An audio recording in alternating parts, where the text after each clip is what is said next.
Vulnerability is a strength, not a weakness. Marianne's act of confiding in Connell represents the courage it takes to reveal our true selves.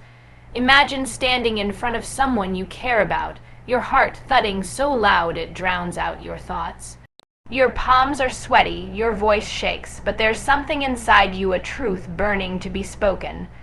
That's vulnerability. And let me tell you something you've probably never been told loudly enough. Asterisk, that feeling is not weakness, it's power. Asterisk, we grow up thinking that strength is about silence, that it's about putting on a brave face, hiding our tears, and acting like everything is fine even when it isn't. But what if I told you the strongest thing you will ever do in your life is allow someone to truly see you, raw, unfiltered, afraid? What if I told you that moment, the moment when Marianne confides in Connell, is a masterclass in courage? Vulnerability is not about collapsing. It's about choosing to open your heart even when your instincts scream to shut down. It's Marianne carrying the weight of pain, of confusion, of being misunderstood, and yet, in a quiet act of rebellion against fear, choosing to speak. She lets Connell in, not because she's confident he'll understand her, not because she expects to be saved, but because she refuses to keep hiding herself. That is strength. That is fire. When we open up, we give others permission to do the same. It's contagious, not the weakness we've been told it is, but the freedom we've been aching for.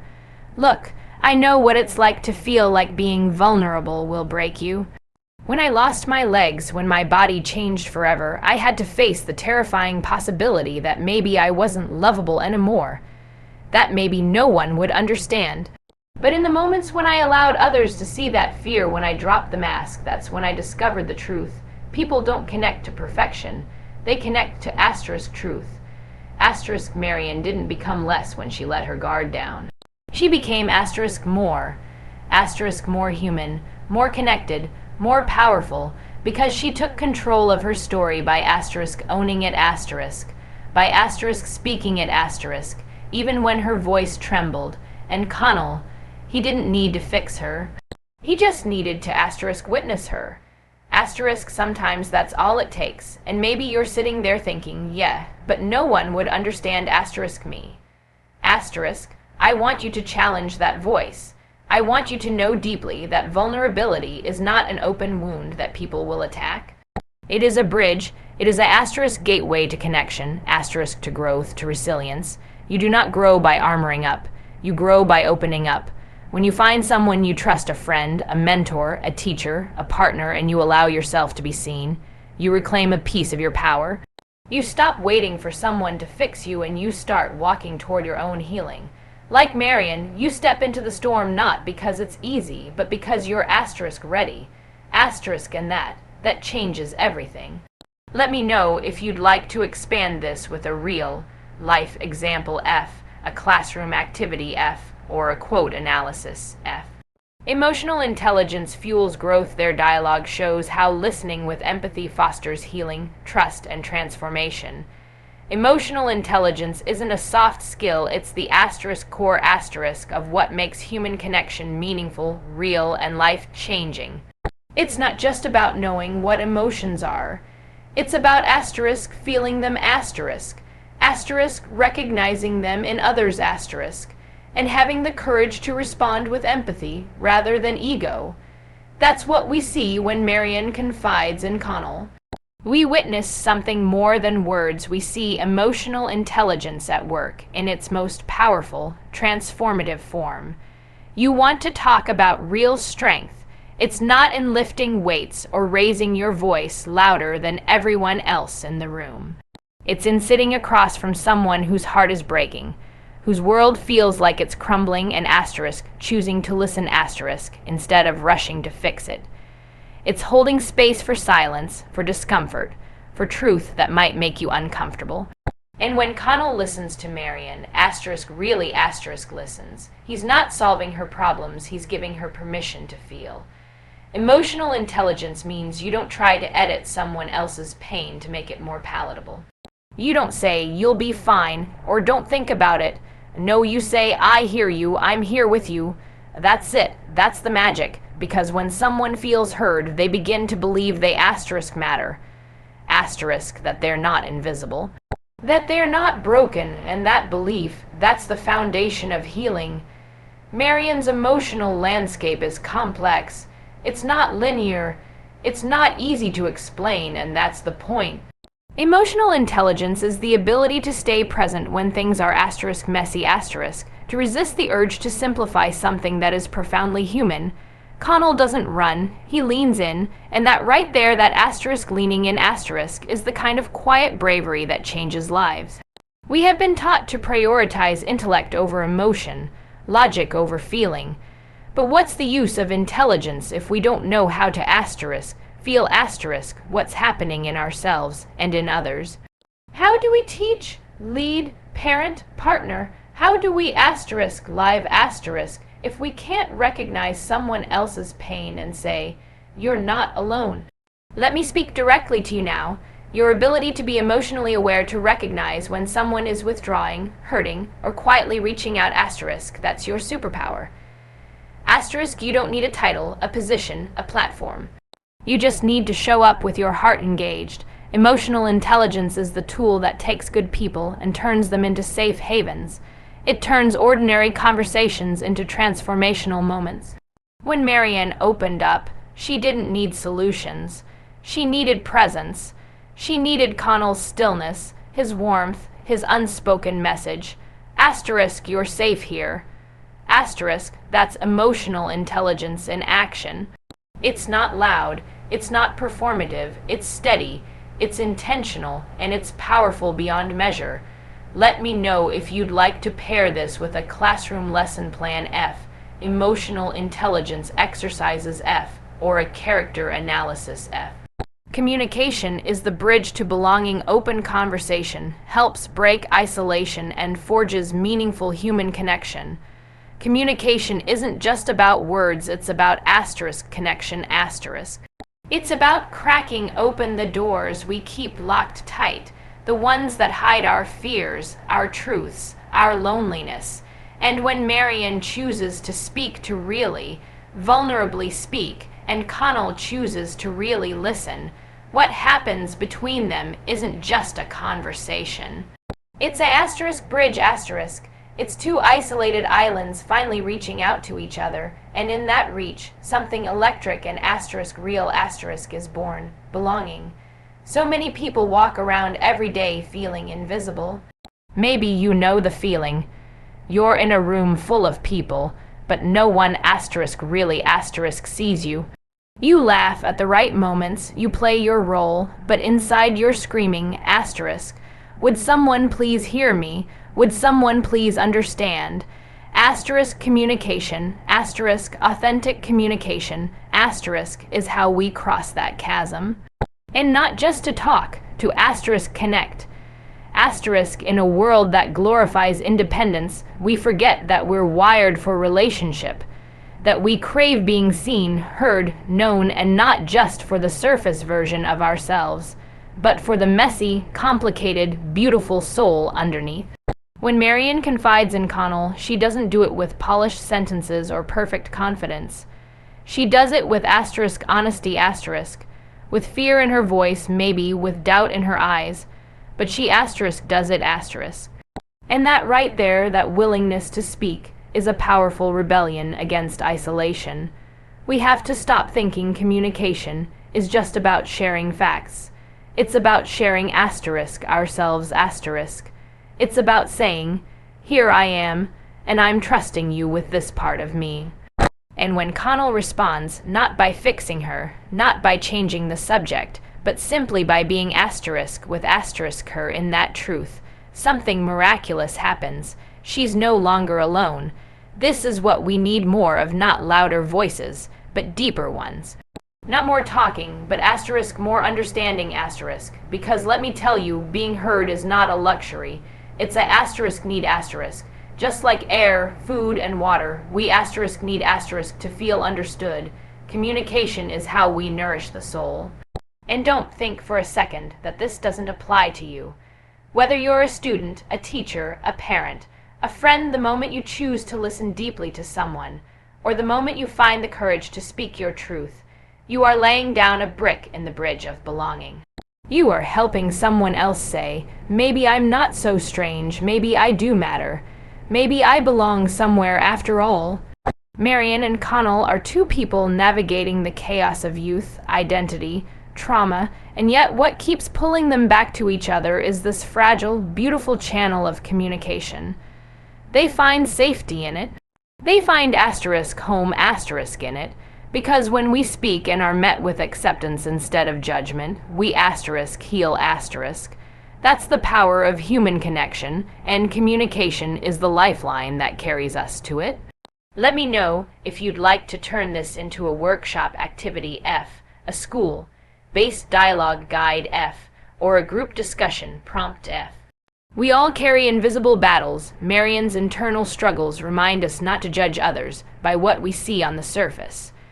You look at someone across a classroom, across the dinner table, across the street, and you think you know their story. You think you know who they are based on how they walk, how they speak, how they dress, but you don't, because here's the truth that nobody says out loud nearly enough. We all carry invisible battles, . Every single one of us is holding onto something we're afraid to let others see, and the sooner we realize that, the sooner we can start meeting each other with grace instead of judgment. Marianne is the perfect example. On the outside, some might call her cold, distant, strange, maybe even unlikable. But that's the surface. That's the mask she's been taught to wear, the armor she's had to build to survive. But deep down, she's hurting. She's carrying the wounds of rejection, of emotional neglect, of a world that's told her, over and over, that she is too much and not enough all at once. And yet she shows up. She speaks. She confides. She lets Connell in. That moment is monumental because what she's really saying is, I'm tired of pretending. I want someone to see who I really am. And how many of us feel that way. We live in a culture obsessed with appearance, performance, perception. We post curated smiles. We say we're fine when we're breaking inside, and we carry on because we think no one will understand. But listen to me. You have no idea what someone else is going through. That girl who always seems put together, she might cry herself to sleep. That boy who never speaks up in class, he might be drowning in self-doubt. The loudest person in the room might be using noise to cover up pain. We need to stop assuming. We need to start asking . And when we ask, we need to listen not to respond, not to correct, not to fix, but to understand. To witness, to hold space for the pain we can't always see, because that's what Connell does. He doesn't come in with a solution. He comes in with presence, and that is everything . Marianne's struggle is quiet, but it is real .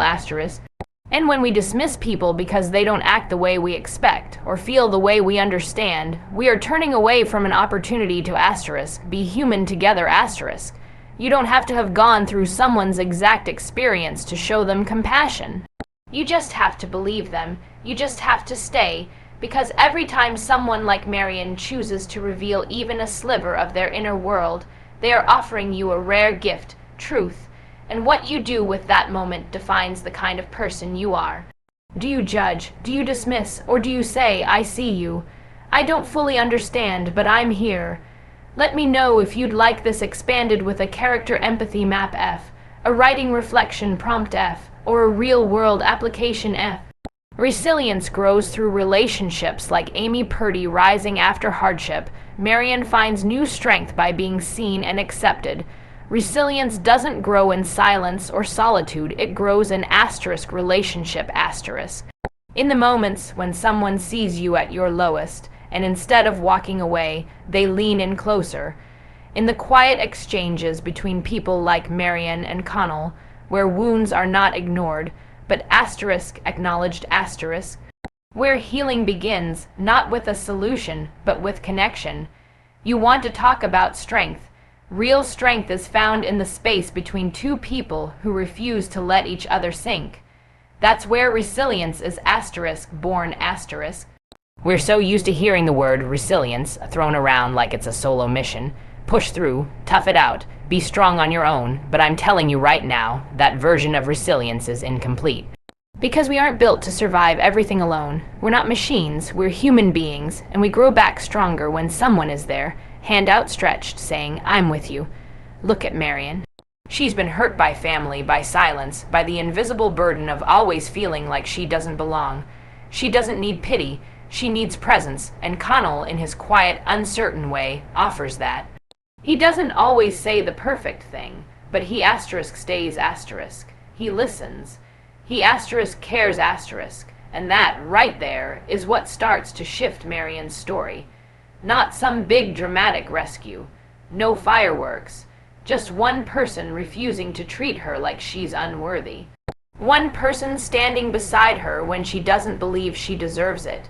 That's how resilience takes root, through relationship, through the steady rhythm of being seen and accepted by another soul. You fall, they don't flinch.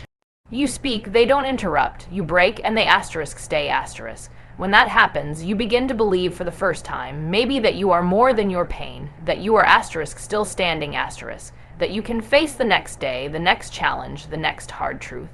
Not because you've suddenly become fearless, but because you are no longer alone asterisk.